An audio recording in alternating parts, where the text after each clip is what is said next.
الرحمن الرحیم از اسمه وجلت عظمته وعظمت كبرياء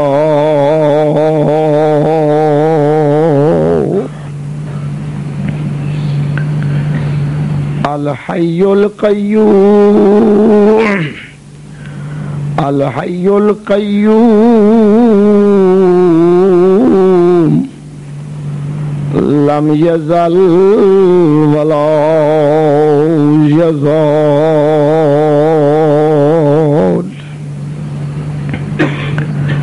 سرمدي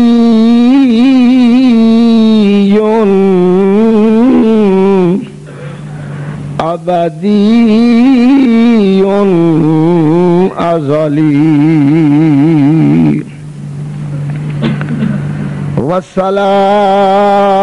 والصلاة والسلام والتحيات والإكرام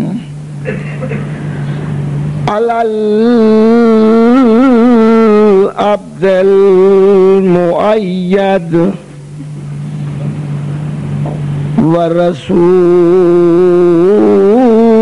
والرسول المسدد والمصطفى الأمجد والمحمود الأحمد الذي شجرته خير الشجر وعطرته خير العطر وأسرته خير الأسر أبي القاسم محمد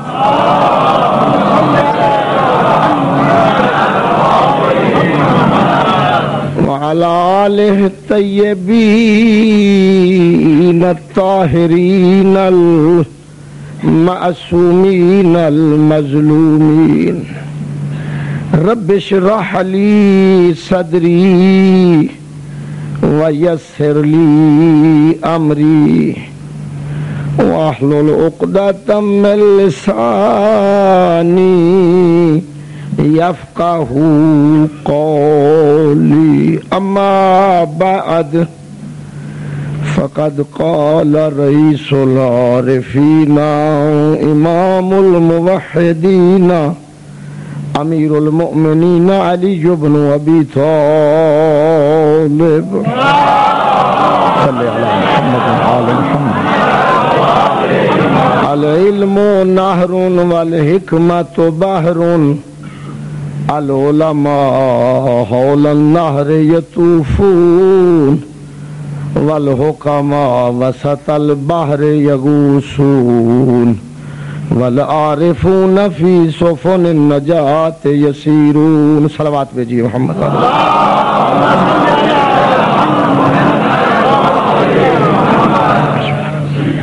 حیات دنیاوی سے مقصود حیات طیبہ کا حصول ہے. آسان کر کے اس جملے کا معنی بتلاؤں. یہ دنیا جو مجازی دنیا ہے، جو مستعار ہے، جو معبر ہے، عبورگاہ ہے، گزرگاہ ہے،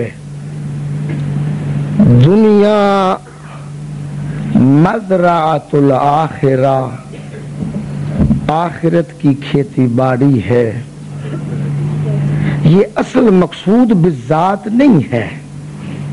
یہ تو عارضی زندگی ہے، یہ تو مجازی زندگی ہے، یہ تو عاریتاً لی ہوئی زندگی ہے.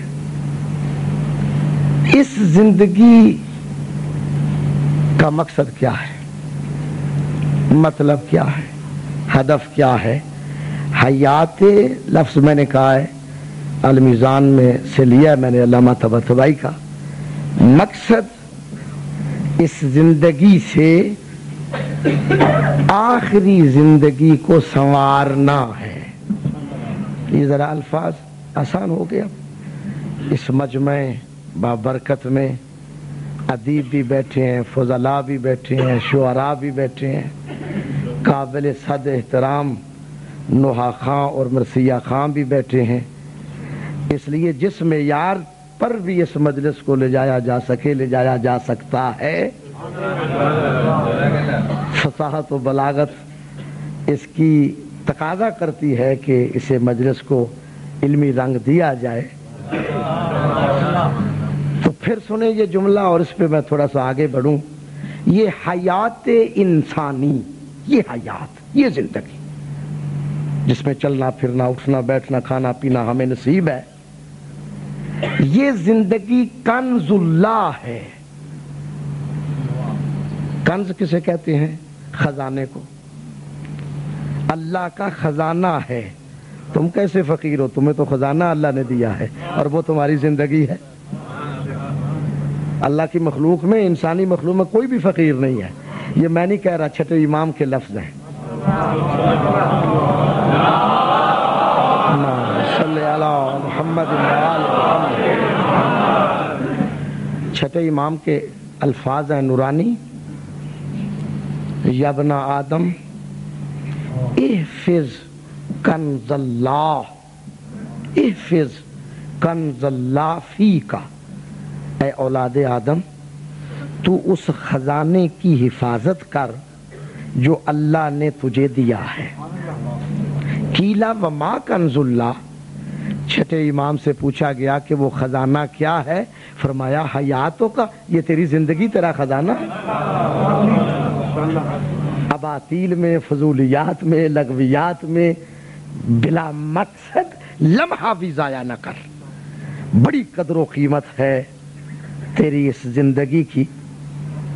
اگر ایک سانس تو لیتا ہے اور ساری دنیا کی قیمت لگا دے کہ وہ سانس پھر پلٹ آئے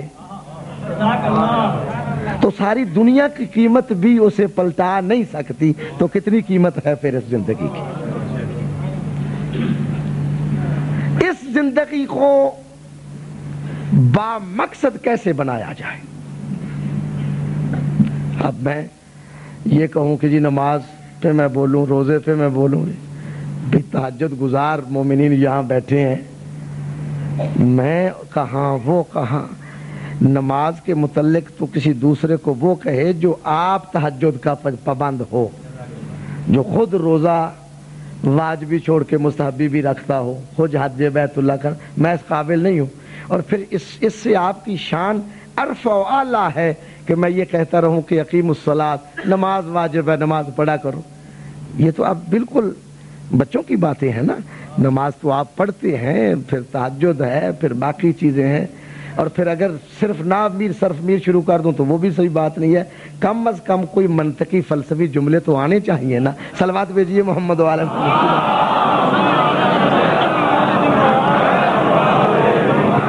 تو اب با مقصد تقریر بنا رہا ہوں.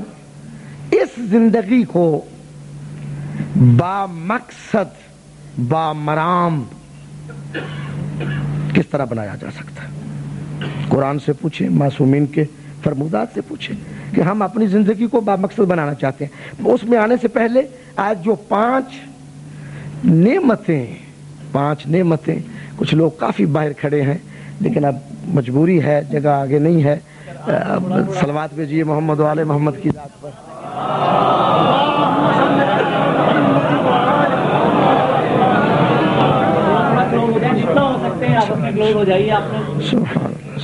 جگہ بنائی، بہت سے لوگ ہیں. صلوات بھیجیے محمد والے محمد کی ذات پر. یا رسول اللہ، یا علی، یا علی، یا علی،